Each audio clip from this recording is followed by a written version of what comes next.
Daddy, daughter of Elaine, daughter of Janice, daughter of Maxine. That would make me Matt and Maxine's great granddaughter. And today I'm going to be reading a story that showcases, I think, some of the love and shenanigans that definitely went on between the two of them over the years, and some of the humor that got passed on through the generations for sure. All right, Daddy Plays Possum. I was sitting in a straight back chair in the living room. This would be my first ever attempt to work the crossword puzzle in the Texarkana Gazette. As a freshman at Nashville High School, I thought I should be wordy enough to handle it. Not so. I was really struggling to get a single word entered with any confidence. My dad was reading the newsy portions of the paper, as was his custom. He would read every story, every columnist submission, all the sports. When he read the paper, he really read the paper. There we were, lounging away with our newspaper diversion while Mom was in the kitchen, either preparing a meal or cleaning up after one.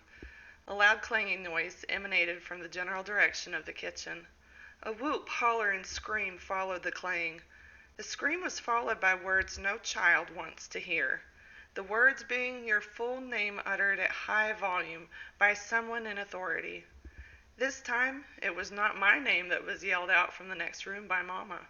She sputtered wildly and approached a level akin to speaking in tongues before she got out the words, "Matt Poole!"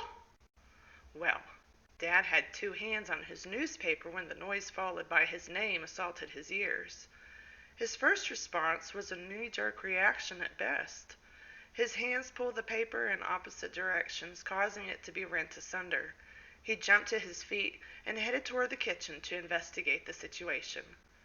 The dining room is between the living room and the kitchen. Mama was standing at the doorway that leads out to the carport. Her hands, or more correctly her fists, were on her hips. "Why did you do that?" she asked. "Do what?" he responded. "Look in the trash can and tell me you didn't do that," she said. "Still don't know what you're talking about," he said. Daddy stepped down into the carport and reached for the trash can lid handle.